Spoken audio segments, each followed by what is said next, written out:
ఏంటిది వాళ్ళు చేసిన తప్పు?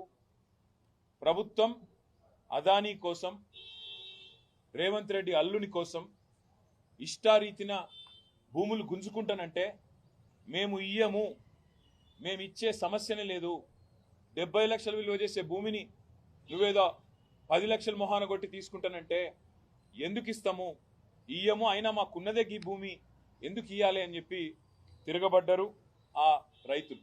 ఇవాళ వాళ్ళు చేసిన ఒకే ఒక్క తప్పు, రేవంత్ రెడ్డి అనే రారాజు, రేవంత్ రెడ్డి అనే ఒక అహంకారి ఆయన మాట వినకపోవడమే వాళ్ళు చేసిన తప్పు.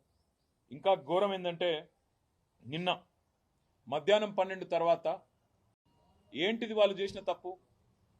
ప్రభుత్వం అదానీ కోసం, రేవంత్ రెడ్డి అల్లుని కోసం ఇష్టారీతిన భూములు గుంజుకుంటానంటే మేము ఇయ్యము, మేము ఇచ్చే సమస్యనే లేదు, 70 లక్షలు విలువ చేసే భూమిని నువ్వేదో 10 లక్షలు మొహాన కొట్టి తీసుకుంటానంటే ఎందుకు ఇస్తాము, ఇయ్యము, అయినా మాకున్నదే ఈ భూమి ఎందుకు ఇయ్యాలి అని చెప్పి తిరగబడ్డారు ఆ రైతులు. ఇవాళ వాళ్ళు చేసిన ఒకే ఒక్క తప్పు, రేవంత్ రెడ్డి అనే రారాజు, రేవంత్ రెడ్డి అనే ఒక అహంకారి ఆయన మాట వినకపోవడమే వాళ్ళు చేసిన తప్పు. ఇంకా ఘోరం ఏంటంటే నిన్న మధ్యాహ్నం 12 తర్వాత